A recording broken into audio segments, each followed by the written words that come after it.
Et après avoir vécu 22 ans dans ce pays, à faire toutes sortes de petits boulots,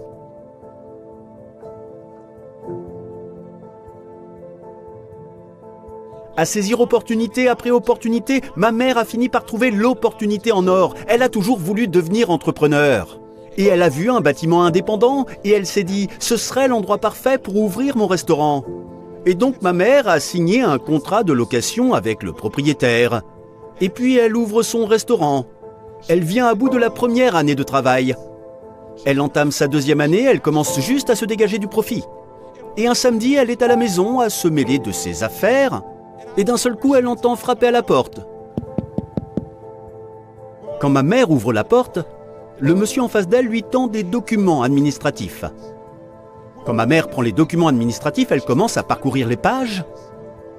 Et puis elle se rend compte que la propriété va être saisie. Elle prend son téléphone, elle les appelle et elle dit « Allô ? Oui, c'est Marie. Oui, j'ai reçu les papiers par courrier. Apparemment, la propriété va être saisie. Mais je ne comprends pas.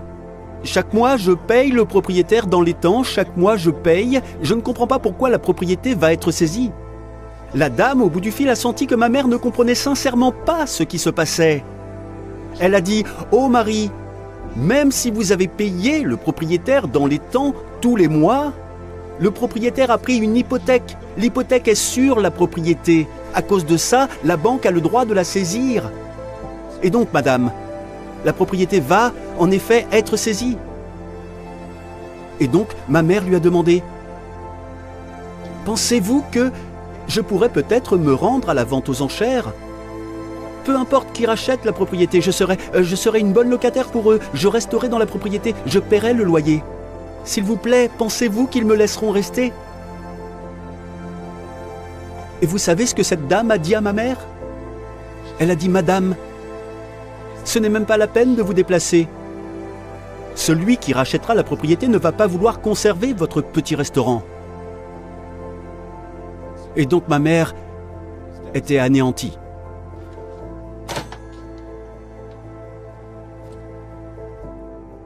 Elle se dit, c'est ce qui me permet de prendre soin de mes 2 garçons.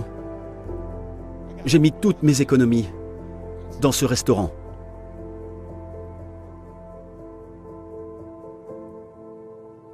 Et donc 2 semaines plus tard, ma mère dit, tu sais quoi ?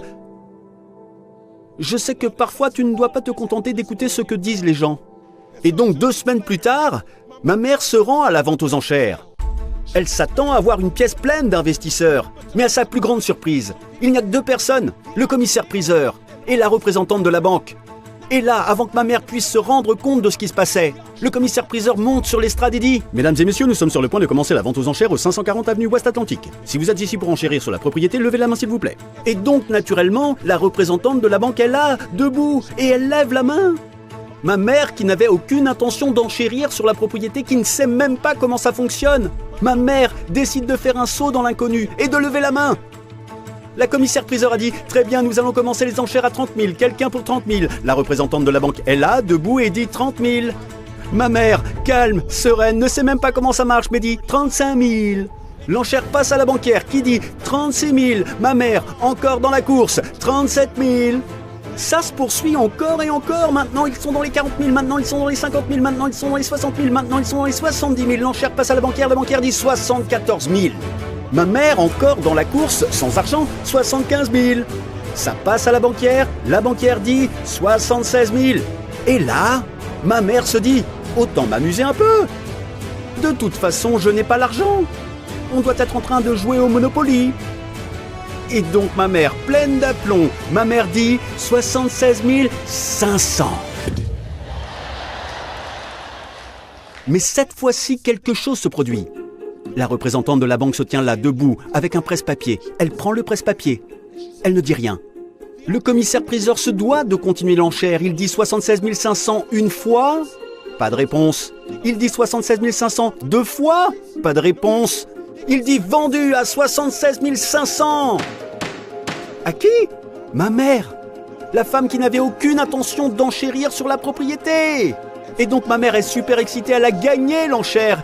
Et puis elle se dit, attends une seconde, je dois me procurer l'argent maintenant ? Et ils lui ont dit, vous avez 30 jours pour trouver l'argent. Et donc ma mère est rentrée à la maison et a fait quelque chose que beaucoup d'entre vous ont appris à faire.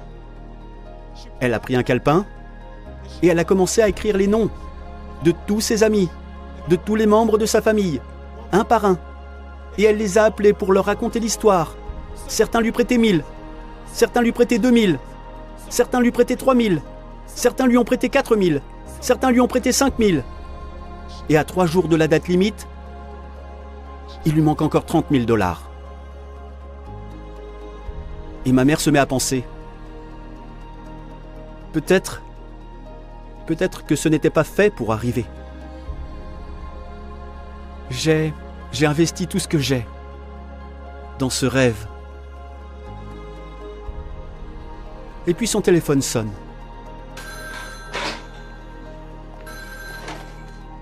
Et c'est son ami Evose.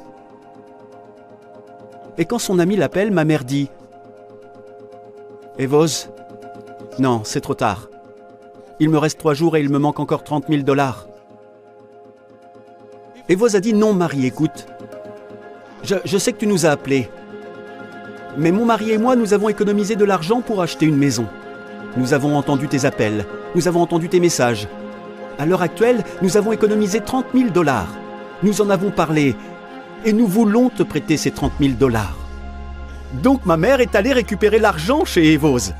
Et chez tous ses amis. Et chez tous les membres de sa famille. Et elle est allée à la banque en voiture pour obtenir un chèque de banque. Elle est remontée dans sa voiture, a conduit jusqu'à Palm Beach, a regardé cette grande vitre épaisse au guichet au bas de laquelle se trouvait une petite ouverture. Ma mère a pris ce chèque de banque fièrement et elle l'a fait glisser à travers cette petite ouverture. Et ce jour-là, ma mère qui était locataire de la propriété en est devenue la propriétaire. Tout ça car elle était décidée à agir. Et donc voilà ce que j'ai à vous dire. Il y aura des moments où vous vous demanderez pourquoi devrais-je persister à être là pour développer mon entreprise ? Pourquoi devrais-je persister ? Pourquoi devrais-je persister à faire les soldes de fin d'année ? Pourquoi devrais-je persister à être présent aux conventions ? Pourquoi devrais-je persister à décrocher le téléphone et à passer des coups de fil ? Pourquoi devrais-je persister à me battre pour mes objectifs et à me battre pour mes rêves ? Et ce que je veux vous rappeler, c'est que vous devez agir dans votre vie, quelles que soient les circonstances. Vous devez agir en dépit des critiques. Vous devez agir en dépit des débats qui se déroulent dans votre esprit. Vous devez agir dans votre vie. Car si vous ne le faites pas, si vous ne le faites pas, personne d'autre ne le fera.